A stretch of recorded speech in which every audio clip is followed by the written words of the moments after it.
Hello et bienvenue dans Powerful Reborn, le lieu, l'endroit où l'on parle émotion, mindset, dev perso. C'est ici que je t'aide à cheminer dans tes réflexions et ton évolution. Si tu ne le sais pas encore, moi c'est Maëlle, je suis coach en développement personnel et hypnothérapeute et j'aide les humains en quête de paix et d'amour de soi à guérir leurs blessures émotionnelles. Aujourd'hui, on se retrouve pour un épisode sur comment se reconstruire après une rupture, un divorce, une séparation. Tout d'abord, je voudrais te dire à quel point je suis heureuse de te retrouver aujourd'hui avec une super énergie. Ok, on n'est pas là pour parler de moi, mais punaise que ça fait du bien de retrouver vraiment une énergie différente, justement. Je pense être la mieux placée actuellement, en tout cas, enfin être bien placée en tout cas, pour te parler du post-rupture, puisque je pense être enfin réellement sortie de la boucle et être pleinement guérie. Donc c'est plutôt cool. Bref, c'était une petite aparté. Donc, j'ai reçu pas mal de messages à ce niveau-là. Et du coup, je trouve ça intéressant de t'expliquer un petit peu comment t'aider, tout simplement, à mieux traverser cette situation, à retrouver du sens, à retrouver tout simplement l'équilibre aussi dans ta vie. Déjà, j'ai envie de te dire, une séparation, un divorce, une rupture, peu importe, c'est toujours une phase de chaos, d'accord? C'est toujours une phase en fait où on va avoir une certaine forme en fait de crise identitaire, de remise en question de toute notre vie, de qu'est-ce qu'on fait pas, qu'est-ce qu'on n'aime pas, euh, qu'est-ce qui nous manque, qu'est-ce qu'on a envie de changer, les gens qu'on va fréquenter aussi, attention.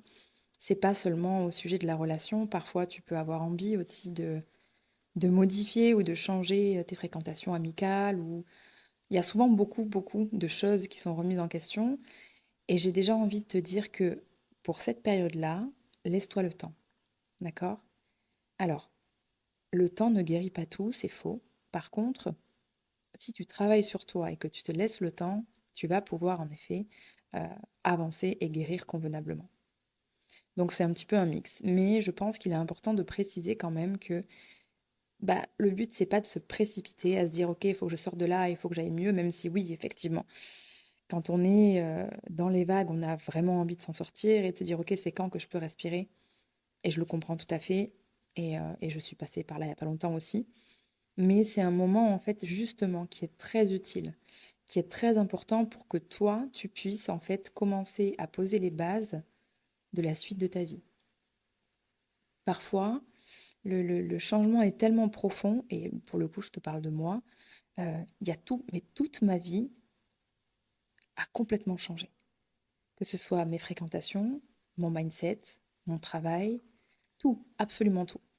Rien n'est resté identique à celle que j'étais dans l'ancienne relation que j'avais. Et c'est parfois tellement challengeant qu'on n'a pas l'espace. En fait, le chaos n'est pas du tout un espace pour commencer à construire. Le chaos, c'est un espace pour commencer à faire le vide et à te poser vraiment les bonnes questions. Qu'est-ce que je veux faire ou non, etc., etc., comme je te disais du coup juste avant. Donc, à ce moment-là, du coup, pour moi, c'est un petit peu la première étape de la suite. C'est important que tu arrives à retrouver du sens. Qui je suis, de quoi j'ai envie, qu'est-ce que j'aimerais faire, qu'est-ce que je n'ose pas faire, qu'est-ce que je ne me permets pas ou ne me permettais pas de faire dans cette relation ou dans ces derniers moments de ma vie en couple. Donc pour ça, il y a plusieurs choses qui sont très utiles. Déjà, le premier outil le plus intéressant, ça va être l'écriture. Poser ses idées a bien plus de pouvoir qu'on ne l'imagine. Déjà, ça te permet un petit peu de mieux gérer le stress, les émotions que tu reçois, et tu peux y trouver une certaine clarté d'esprit. Le savoir, c'est une chose, mais quand ton cerveau, quand tes yeux, en fait, ils vont lire ce qui est écrit, c'est ok, ça prend un sens, en fait, c'est beaucoup plus clair, c'est plus concis, c'est plus réel. Donc déjà, tu peux commencer par, ok, peut-être que je vais faire une liste où je vais écrire mes besoins, euh, que ce soit dans ma vie ou dans une future relation, mes envies et mes limites. Ça, c'est la première chose. First step. Voilà, je note tout et je regarde un petit peu ce qu'il en est. Et ça peut être aussi intéressant de te dire, ok, comment c'était dans mes anciennes relations. ou dans cette ancienne relation en tout cas, est-ce que vraiment j'ai respecté mes limites, mes envies, mes besoins? Et ça peut aussi te permettre de continuer de faire le deuil en fait de cette histoire, tout simplement. Et ensuite, je dirais qu'il arrive la partie de, ok, maintenant, je vais prendre conscience et je vais avoir un moment de réalisation de qu'est-ce qui s'est passé dans cette relation, pourquoi ça n'a pas fonctionné, et qu'est-ce que j'aimerais du coup de différent dans une future relation, et qu'est-ce que je peux améliorer. N'oublie pas que même si parfois, et je le sais, on a l'impression que cette relation est un échec, parce que oui, c'est sûr, si ça fait 10 ans que tu es marié, que tu as des enfants, que tu divorces, tu te dis mais c'est pas possible, j'ai raté ma vie. Mais non, peut-être que tu n'étais pas totalement guéri au niveau de tes blessures émotionnelles, que toutes ces choses-là ont impacté ta relation, tu as fait des erreurs, ton conjoint ou ta conjointe a fait des erreurs, et c'est ok, c'est normal, on est humain, et il n'y a pas de mal à ça. Mais en fait, dis-toi toujours que chaque relation, qu'elle soit amoureuse, amicale, familiale, peu importe, qui se termine, t'apporte une grande leçon.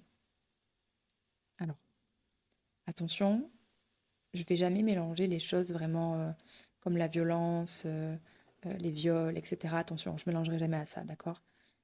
Voilà, même si on peut en tirer certaines, entre guillemets, leçons, on va pas tout mélanger. Voilà, je le précise quand même. Mais voilà, dans tous les cas, c'est une grande leçon. Personnellement, j'ai cheminé durant 5 mois pour vraiment faire le deuil de mon ancienne relation. Et je peux te dire qu'aujourd'hui, la leçon est acquise, la leçon est comprise. Et la vie est déjà en train de me challenger sur, ok, t'es sûre d'avoir compris? T'es certaine d'avoir complètement compris, d'avoir complètement conscientisé? Et en fait, finalement, je suis dans une gratitude absolue de me dire que cette relation m'a apporté tout ce que je vais pouvoir utiliser aujourd'hui pour le futur. Bien sûr, j'étais incapable de penser comme ça euh, il y a encore 2 mois. Et c'est normal et c'est OK.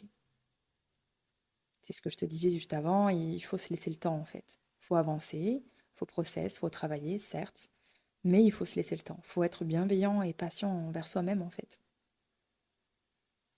Et si tu en arrivais au stade justement de j'ai compris la leçon, j'ai travaillé sur moi, alors tu vas pouvoir t'ouvrir du coup à de nouvelles choses. Comme je t'ai dit, d'abord pour moi, il est essentiel et important que tu te poses vraiment la question. Qu'est-ce que je veux, qu'est-ce que je ne veux plus, mes besoins, mes envies, mes limites. Qu'est-ce qui n'a pas fonctionné? Quelle était ma part de responsabilité? Et la part de l'autre aussi également. À quoi ressemblerait ma relation idéale? Comment j'aimerais qu'elle soit? Mais tout ça en travaillant sur toi. Parce que soyons honnêtes, si tu ne travailles pas sur toi après cette relation, tu risques probablement de retomber dans des schémas répétitifs et de refaire les mêmes erreurs, même si tu n'en as pas envie. Parce que c'est clair, net et précis, et je pense que ça fera sûrement écho chez toi. Toute leçon non comprise va se représenter à toi, tout le temps. Et c'est le fameux podcast sur les schémas répétitifs. C'est parfois d'ailleurs pour ça en fait que tu te dis mais c'est pas possible. J'attire encore par exemple une personne fuyante, j'attire encore quelqu'un de colérique, j'attire encore quelqu'un euh, qui n'estime pas ma valeur. Oui, mais en fait le problème n'est pas l'autre, jamais. Le souci vient, enfin le souci. En tout cas, il y a sûrement des choses à régler de ton côté. Donc vraiment, pour moi, ça c'est la première étape. Vraiment se libérer, se réparer, retrouver l'équilibre. Donc également aussi dans sa vie, tu vois, comme par exemple prendre soin de soi, faire un peu de sport, manger, retrouver une vie quotidienne saine et équilibrée, on va dire. Mais on va dire que cette première étape, c'est vraiment la reconstruction de ton toi profond. Et pas juste, ok, la relation c'est fini et je passe à autre chose. Non.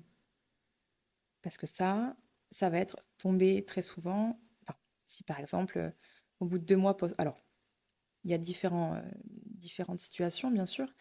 Si par exemple, tu es séparé depuis 2 mois, mais que tu es parti, qu'il n'y a plus d'amour et que tu es déjà OK et que tu tombes dans une nouvelle relation, c'est OK.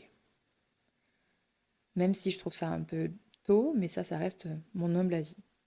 Maintenant, si tu es dans la position inverse, que la personne est partie, que tu en as beaucoup souffert, que tu en souffres encore, et que tu te mets très vite, en fait, très rapidement dans une relation, warning. Ça risque d'être une relation pansement. Une relation, ok, je m'attache au premier ou à la première venue parce que c'est une bouée de sauvetage. Sauf que ça ne t'aidera pas. Ça va t'apaiser sur le moment, ça va te permettre de faire une certaine forme de déni. Oui, tu vas moins souffrir, mais tu vas pas pouvoir process ou travailler sur toi. Donc attention, vraiment attention. La relation pansement, c'est quelque chose qui n'est bon pour personne. Et en plus de ça, tu risques d'aller blesser un cœur en face qui, lui, peut-être est prêt à accueillir un nouvel amour, une nouvelle personne. Donc pense aussi toujours, entre guillemets, à l'autre. Si vraiment tu es dans ce genre de situation, ok, est-ce que je suis disponible émotionnellement? Oui, non. Si c'est pas le cas, n'y va pas. Parce que tu risques de te blesser davantage, de reculer totalement ton processus de guérison, et en plus de ça, de blesser une nouvelle personne qui, elle, n'a rien demandé. Je sais parfois que dans les schémas de dépendance affective, de grosses blessures d'abandon et tout ce qui s'ensuit, on peut avoir le réflexe. Et Dieu sait que j'ai eu le réflexe durant des années. Je me suis rattachée au premier gentil venu. Mais je restais en relation, hein. Je suis restée 3 ans, 4 ans, 2 ans. Mais j'étais jamais amoureuse. Puis au bout d'un moment, je me suis dit, il y a un petit problème quand même. Oui, je fuyais en fait. Je ne voulais absolument pas travailler sur moi parce que j'en avais pas forcément conscience. Et peut-être pas le courage ou l'envie à ce moment-là, peu importe. Faut pas non plus s'en vouloir, hein. C'est juste que j'estime, et je pense que si tu écoutes mon podcast, si tu me suis depuis un petit moment, tu as sûrement, je l'espère, atteint une certaine forme d'éveil, un certain niveau d'éveil. Donc de remise en question, d'arriver à sortir de son ego, à se responsabiliser et à être conscient pleinement en fait ou consciente des choses. Je pense que sorti d'une longue relation ou d'une relation, peu importe, on peut avoir des relations plus légères, du style fréquenter quelqu'un sans forcément s'estimer en couple ou peu importe, chacun le voit midi à sa porte, comme on dit. Je parle pas forcément d'être juste là pour des relations physiques, hein, pas du tout, mais on peut très bien, si les deux personnes sont ok, bien sûr, hein, s'engager dans quelque chose de cool et puis on verra ce qui se passe tout simplement. Mais pour ça, il faut que tu sois certaine, certain, que tu es guéri. Parce que comme je te disais juste avant, si tu n'es pas guéri, alors c'est une relation pansement. Et les relations pansement, elles n'ont jamais aidé personne. Sache-le. Après, bien sûr, hein, tu es libre de faire ce que tu veux et il ne faut pas non plus te juger si tu tombes dans ça et que tu as du mal, entre guillemets, à ne pas y tomber, c'est ok. Mais si tu en es conscient, consciente, c'est important de ne pas y aller. Si ce n'est pas le bon moment. Je pense vraiment en fait qu'il faut profiter de ce moment-là parce que le célibat a énormément d'avantages. Se retrouver seul a énormément d'avantages. Se reconstruire a énormément d'avantages.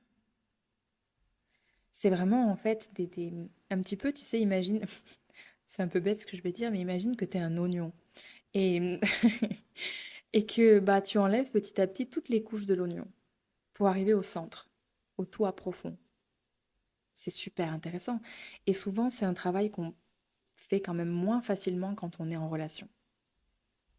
On peut parfois y être amené, mais on va pas se mentir, souvent c'est un travail qui se fait seul et c'est le meilleur moment pour ça. Donc ne sois pas non plus dans la précipitation de rencontrer une nouvelle personne ou d'aller vers quelqu'un très rapidement.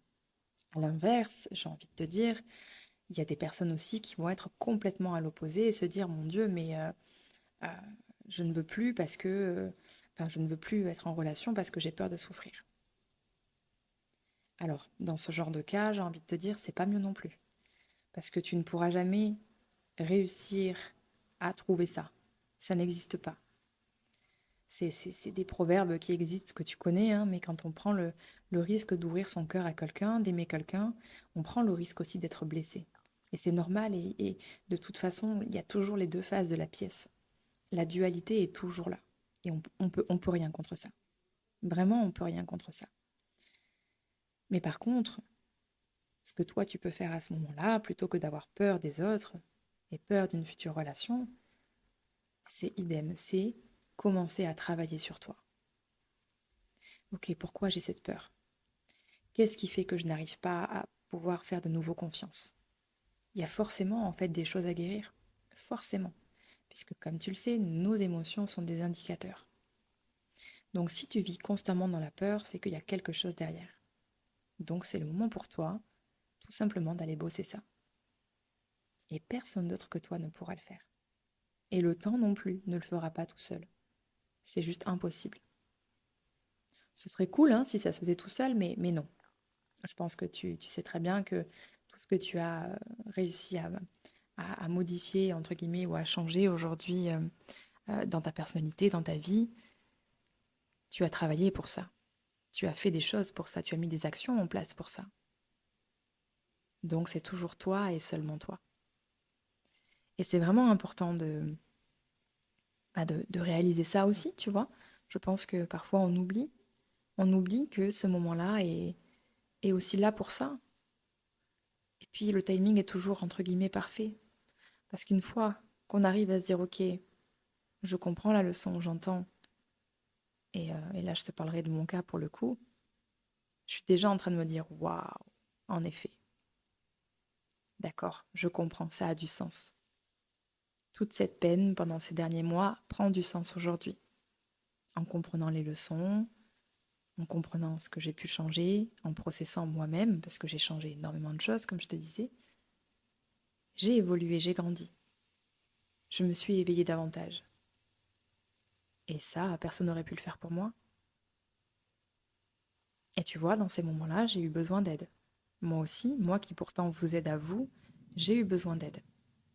J'ai consulté des hypnothérapeutes, une psy, pour m'aider à tout simplement avancer, parce que c'était un moment qui était vraiment challengeant et j'avais besoin d'aide. Et c'est ok, c'est parfait. Et les choses se sont faites tout naturellement. Donc, pareil, idem, petit conseil supplémentaire, si tu as du mal à sortir la tête de l'eau, ou que tu as du mal à te reconstruire, c'est le moment aussi de se faire aider. Bon, comme tu le sais, je suis bien placée pour ça, je suis là si tu as besoin, je serai ravie de t'accueillir, mais il existe plein d'autres personnes et plein d'autres biais pour justement arriver à guérir en fait. Donc tu vois, une fois que tu as commencé à process, que tu as remis les choses vraiment en question, que tu t'es demandé ce que tu souhaitais ou non, et tu verras déjà qu'en fait, en faisant ce travail sur toi, tu ne vas plus attirer les mêmes personnes. Tu ne seras plus dans tes schémas répétitifs. Donc forcément, tes rencontres seront elles aussi différentes. Tu vas attirer de nouveau ce dont tu as besoin. Parce qu'il y a toujours plus ou moins des petits détails à régler, hein, soyons honnêtes. Mais c'est ok. C'est ok et puis basta. Et tu verras également que en apprenant à conscientiser tes besoins, tes envies, tes limites, tu vas forcément appréhender tes relations, pardon, d'une façon complètement différente. Plus jamais tu feras les choses de la même façon si tu as travaillé sur toi. Comme je te disais dans le dernier podcast, pour ma part, c'est vraiment la question que je poserai. Ok, si je rencontrais quelqu'un, où est-ce que tu en es dans la gestion de tes blessures émotionnelles? Et je sais que rien qu'en posant cette question, je vais faire du tri, hein, parce que si la personne en face elle me regarde, elle me dit quoi? C'est quoi ça?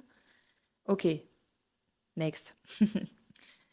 Tu vois ce que je veux dire? Enfin, mais tout ça, je n'aurais pas pu le conscientiser, le réaliser. Et la future relation que je créerai sûrement plus tard, je n'aurais pas pu, enfin, je ne pourrais pas la créer si je n'avais pas conscientisé tout ça. Et ensuite, il suffit juste de s'ouvrir au monde, de rester attentif aux opportunités, aux rencontres qu'on peut faire, et laisser juste les choses se faire. On n'a pas toujours besoin d'être dans l'action, bien au contraire. Parfois, et plus souvent qu'on l'imagine, on a besoin d'être dans le fait d'être tout simplement. Être dans l'instant, vivre le moment tel qu'il vient, Et ensuite, bien sûr, on va choisir ce qu'on souhaite ou ce qu'on ne souhaite pas, si ça nous convient pas, peu importe. Mais honnêtement, arriver à juste vivre le moment est vraiment important. Parce que au-delà, en fait, aussi du fait de ne plus être avec la personne, c'est pas juste ça. C'est aussi et surtout, j'ai envie de te dire, toute ta vie qui change, une part de toi qui n'existera plus non plus, puisque ben, tu n'es plus dans cette relation. Donc, il y a vraiment beaucoup, beaucoup de challenges. Et tu ne peux pas, de toute façon, arriver à évoluer sans travailler. Et comme tu t'en doutes également, c'est toujours dans l'adversité, dans la difficulté que l'on évolue et que l'on grandit. Ce serait utopique de dire ok, super, moi j'aimerais que ce soit toujours parfait dans ma vie, toujours être dans le confort. Oui, ce serait génial. Peut-être que ça peut exister, mais dans ce cas-là, tu n'évolueras jamais. Est-ce que c'est pas un peu triste? Imagine que tu sois toujours la même personne qu'à tes 20 ans. Enfin, personnellement, j'en ai 33, ça me ferait bien chier d'être la même qu'à mes 20 ans. Franchement. Mais aujourd'hui, tout ce que je suis en train de te raconter, la naissance même de ce podcast et tout ce qui s'ensuit, ont été le résultat de tout ce que j'ai traversé. Et ils ont fait de moi, enfin, de moi, ça m'a façonné.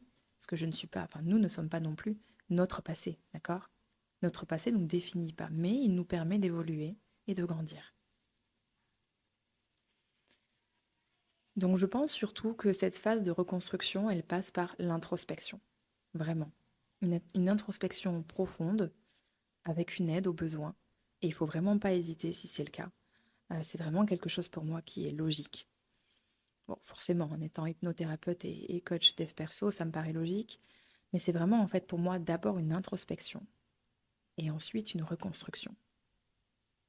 Ok, l'ancienne maison, elle s'est effondrée. On va pas s'amuser à reconstruire une maison avec les débris, pas du tout. On va tout nettoyer et on va emmener de nouvelles briques, on va faire une nouvelle chape et on va tout remonter. Et cette nouvelle maison, elle te permettra d'accueillir de nouvelles personnes. Mais tu ne pourras pas la construire si tu restes idem, identique à ce que tu étais dans ton ancienne relation. Parce qu'il y a aussi une phase de perte de confiance en soi.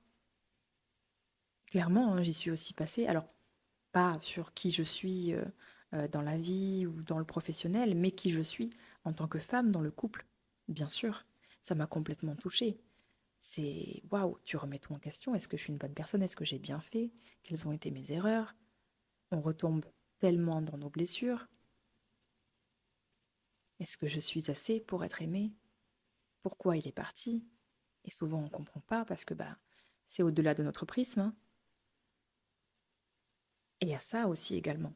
Le post-rupture en général, enfin la rupture, réveille toutes tes blessures et très souvent, comme je le dis assez souvent, on souffre plus de nos blessures que de la rupture en elle-même.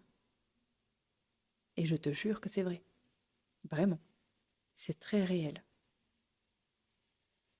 Donc c'est aussi le moment, en fait, d'aller guérir ces blessures. Parce que quand tu te poseras la question pourquoi ça n'a pas fonctionné, tu verras que ce sera un mix entre tes blessures et celles de l'autre personne. Et à ce moment-là, c'est pareil. Quand je parle d'introspection, de bosser sur soi, c'est ça en fait. Va guérir tes fucking blessures en fait. Parce que non, c'est pas oui, mais je suis comme ça depuis toujours. Non, t'es pas né comme ça. Ça, c'est vraiment quelque chose qui me trigger. Quand j'ai une personne autour de moi qui me dit oui, mais j'ai toujours été comme ça. Non, c'est faux. Aussi loin que tu t'en souviennes, oui, mais quelque chose a déterminé et a fait que tu es comme ça. Ça a été créé, donc ça peut être défait. Ça peut être déconstruit. Et toutes nos peurs, tous nos traumas, on peut complètement s'en libérer et complètement en guérir. Et celui qui croit l'inverse, il est en position de victime. Ou en tout cas, il ne croit pas suffisamment en lui. On peut sortir de tout ça. Ça ne veut pas dire oublier, on n'oubliera jamais rien. Par contre, on peut s'en libérer. C'est ce que je fais moi aujourd'hui dans mon job. J'aide les personnes à se libérer justement de leurs blessures, de leurs traumas. Et crois-moi qu'après, la vie est beaucoup plus douce en fait. Donc c'est le moment en fait. C'est le moment pour toi de bosser, de travailler, d'évoluer, de grandir. Et ensuite de t'ouvrir au monde.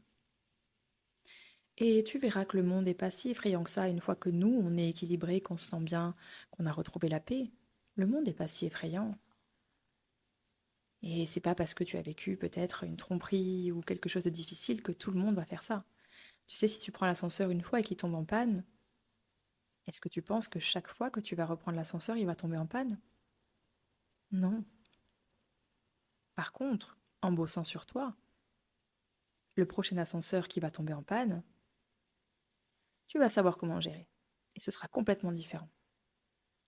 Donc j'insiste vraiment là-dessus. Travaille sur toi. N'aie pas peur de ça, ne fuis pas. La fuite, le déni, ça n'aide personne. C'est juste reculer pour mieux sauter. Et parfois, on peut rester des années dans des schémas répétitifs.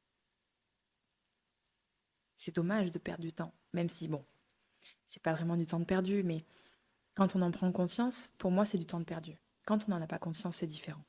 Mais quand on le sait, il faut y aller. C'est le moment. Et vraiment, tu es la seule personne à avoir ce pouvoir. Donc voilà. Pour moi, c'est important que tu prennes conscience de ça. Que avant de reconstruire quelque chose, il faut que tu te reconstruises toi. Il faut que tu te répares toi. Il faut que tu ailles chercher. Parce que je suis pas du tout l'adepte de beaucoup de choses, beaucoup de coachs aussi dans le dev perso vont s'amuser à aller déterrer les cadavres. Non, non, non, en fait non. Les choses viennent à toi quand tu dois les travailler. Point barre. Mais quand elles arrivent à toi, vas-y, mets les mains dans la merde en fait. Vraiment. Vas-y, mais tout entier, tout entière. Go. Parce que tu vas en ressortir tellement grandi. Tu vas en ressortir tellement, je dirais pas plus fort, mais plus résilient. Ce sera une nouvelle version de toi éveillée, tout simplement plus éveillée. Et peut-être que tu auras une autre rupture et qu'il y aura besoin encore de travailler, peu importe.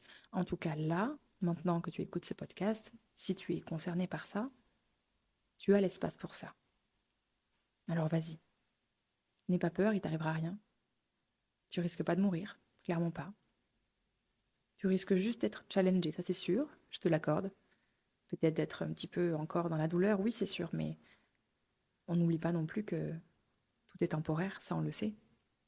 Les émotions, la douleur, les gens, la vie, tout est temporaire. Et c'est ok.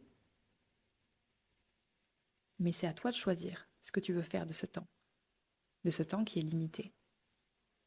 Est-ce que tu veux le perdre de nouveau dans une nouvelle relation où tu fais un schéma, enfin tu retombes dans des schémas répétitifs? Ou est-ce que tu choisis? Est-ce que tu reprends le pouvoir? Et tu repars pour te dire, ok, là, je reprends le pouvoir dans ma vie. C'est moi qui vais conduire, qui vais reprendre le volant. Et je vais gérer. Je vais accepter que ce soit douloureux. Je vais accepter ce moment de chaos, en fait. Pour ensuite être dans le moment de, ok, waouh, je suis dans la lumière. Là, c'est bien. Parce que c'est toujours des cycles. Et quand un cycle se finit, un nouveau s'ouvre. Et il y a toujours quelque chose de mieux, de positif, de lumineux. Et ça, je sais que tu l'as déjà vécu, c'est une certitude. C'est juste un éternel recommencement, tout simplement. Voilà. Donc c'est en tout cas ma vision sur comment gérer en fait un post-rupture, une relation qui se termine, un divorce, même si bon, un divorce c'est encore différent parce que ça peut inclure aussi parfois et souvent des enfants. Mais pour moi, ça reste quand même le même travail personnel. Je suis pas rentrée dans les détails par rapport à un divorce parce que euh, tout simplement, je ne l'ai pas. Alors moi, je l'ai vécu en tant qu'enfant, mais je l'ai pas vécu en tant que femme. Et je pense que ça change rien de plus au fait que il faut se reconstruire, il faut se retrouver et il faut retrouver du sens dans sa vie, tout simplement. J'espère en tout cas que ça aura pu t'aider et que tu pourras peut-être process à la suite de ce podcast, pardon. Je te le souhaite en tout cas. Quoi qu'il en soit, on se retrouve comme tous les lundis Et puis, si tu as 2 minutes, je te serais très reconnaissante que tu puisses laisser un commentaire et un avis sur Spotify ou sur Apple Podcast. Ça prend 2 minutes et c'est vraiment super important pour moi et je t'en serai très très reconnaissante. Donc voilà, tu es toujours aussi le ou la bienvenue sur mon Instagram si tu souhaites discuter. Je suis toujours présente et je réponds toujours. Donc c'est quand tu veux, c'est avec grand plaisir. Mon Insta, Maëlle Tapia. Et puis écoute, on se dit à lundi prochain pour un nouvel épisode. Salut!